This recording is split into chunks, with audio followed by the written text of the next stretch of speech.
A man known as the captain led my father into a small room. I quickly followed behind my dad.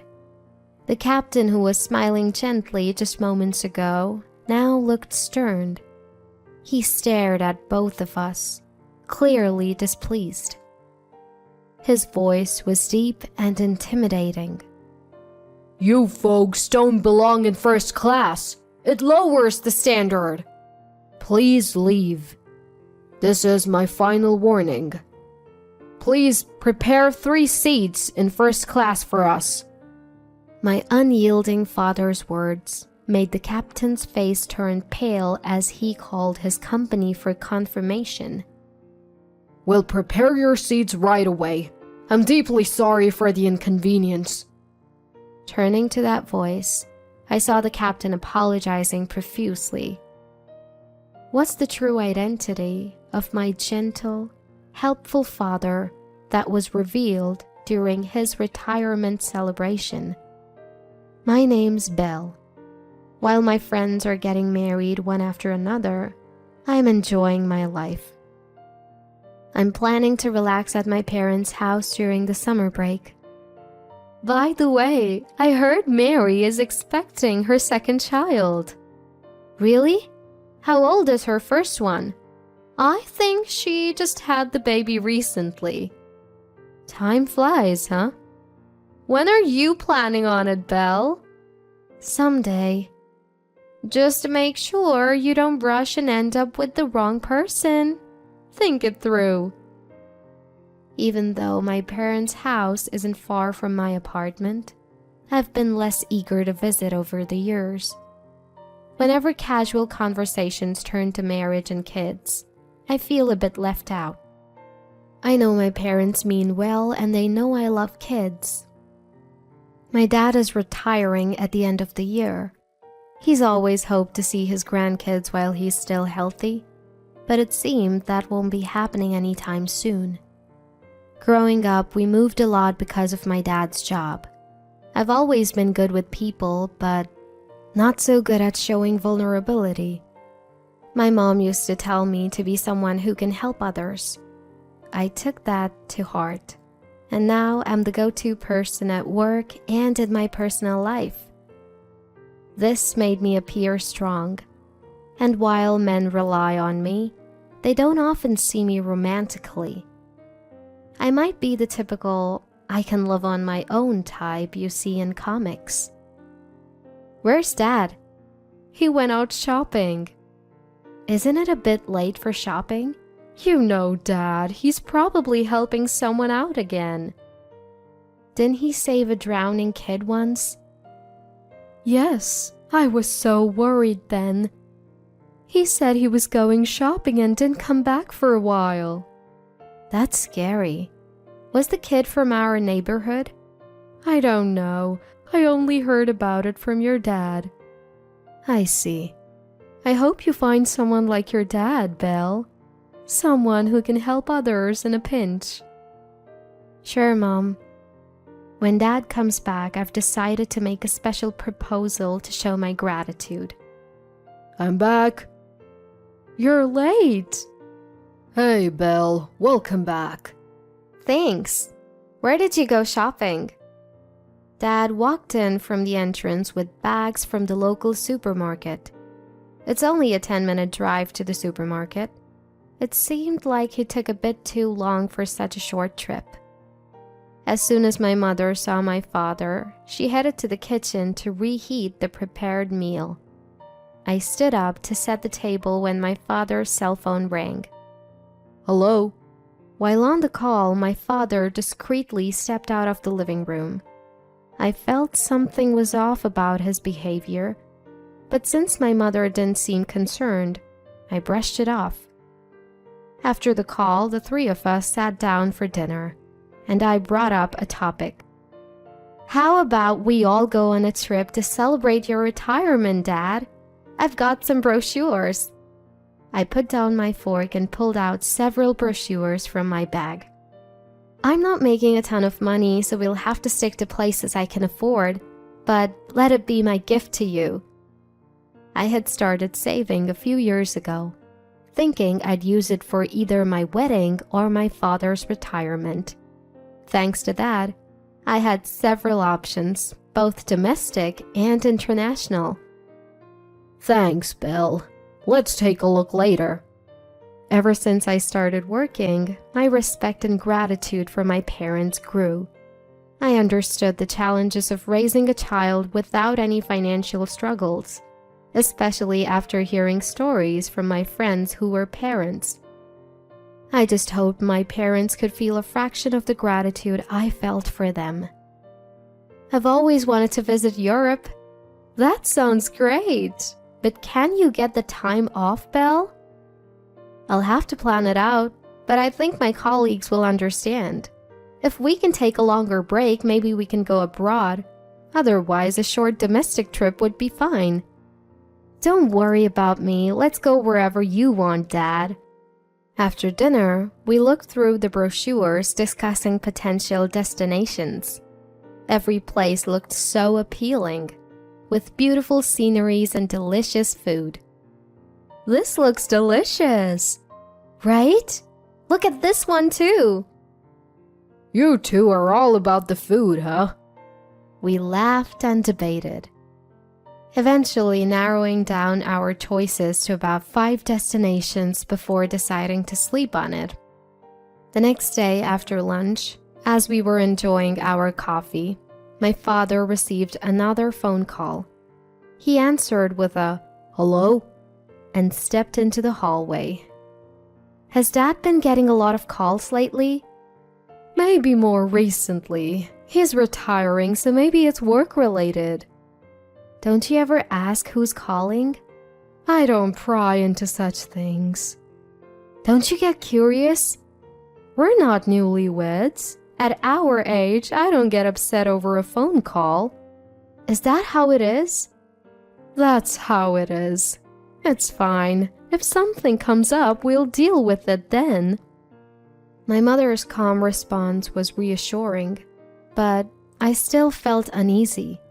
As we were discussing this, my father finished his call and returned. Who was on the phone? Oh, just someone. Someone you can't tell us about?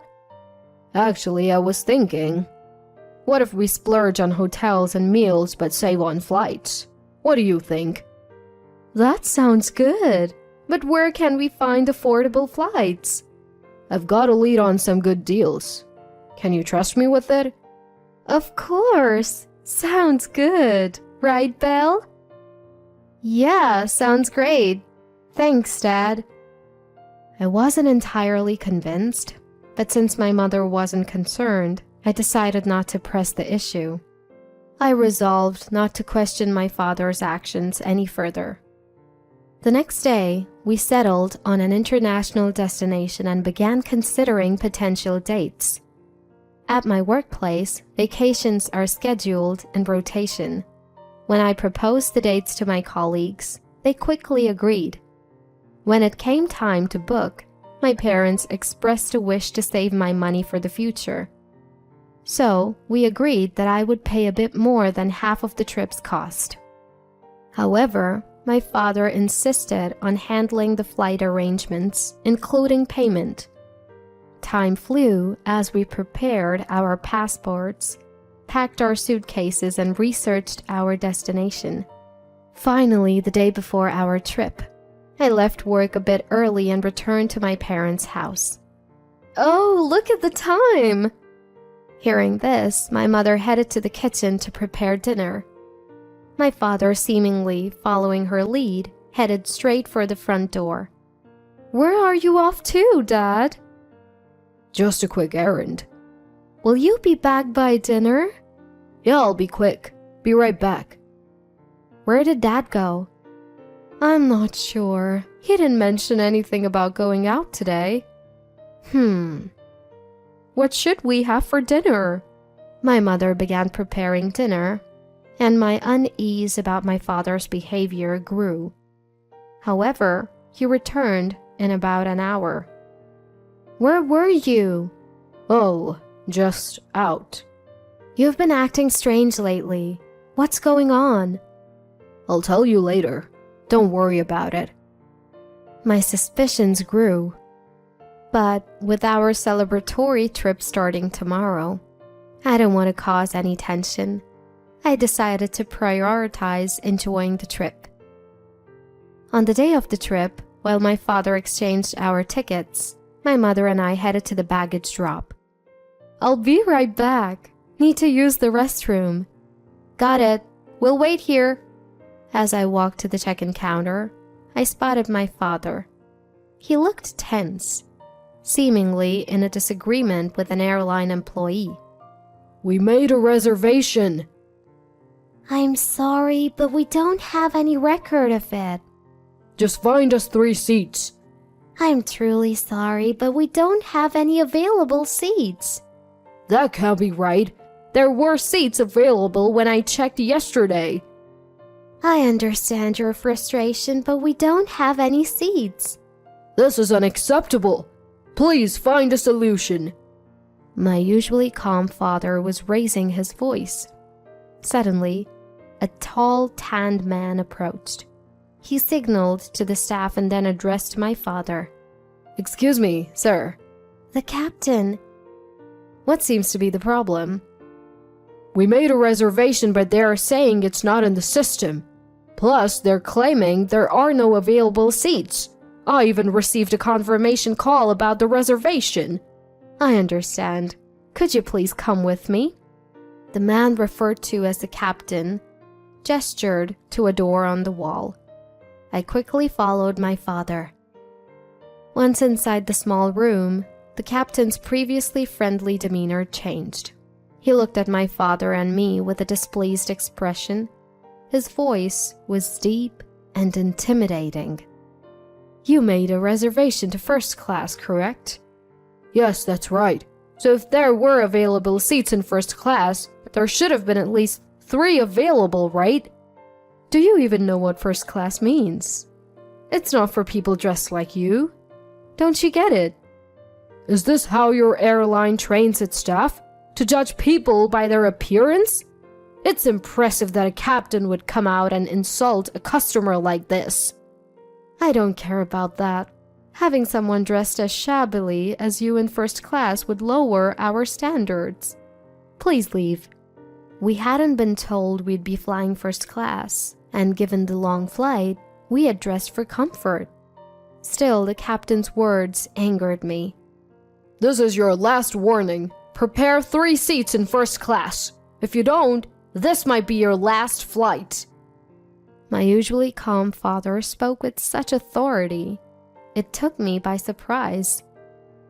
The captain looked equally shocked, as if thinking, "What is this guy talking about?" "I'll be in charge of personnel decisions for this airline starting next year, so I'll be the one deciding your fate." "That's impossible." "If you don't believe me, check with your boss. My name is Wilson David." With such confidence in my father's voice, the captain began making a phone call. As he spoke, his face turned pale. "I deeply apologize, Mr. Wilson David. We'll prepare your first-class seats right away." "Good. Make sure you do. And about the personnel matter you mentioned earlier. Come on, Belle, let's go." I'm truly sorry." As my father walked back to me, the captain called out to him with a loud voice. When my father turned around, the captain was deeply apologizing. "I assure you this isn't our usual behavior." "Usually different, huh? Seems like you've been hiding your true nature. Anyway, thanks for arranging the seats." With that, my father patted my shoulder and headed to the boarding gate. While waiting for the plane, my father explained everything. Years ago, he had saved a child from drowning in a river. That child's father turned out to be the CEO of this airline. They had maintained a casual relationship since, exchanging Christmas cards and occasional gifts. One day, the CEO called my father.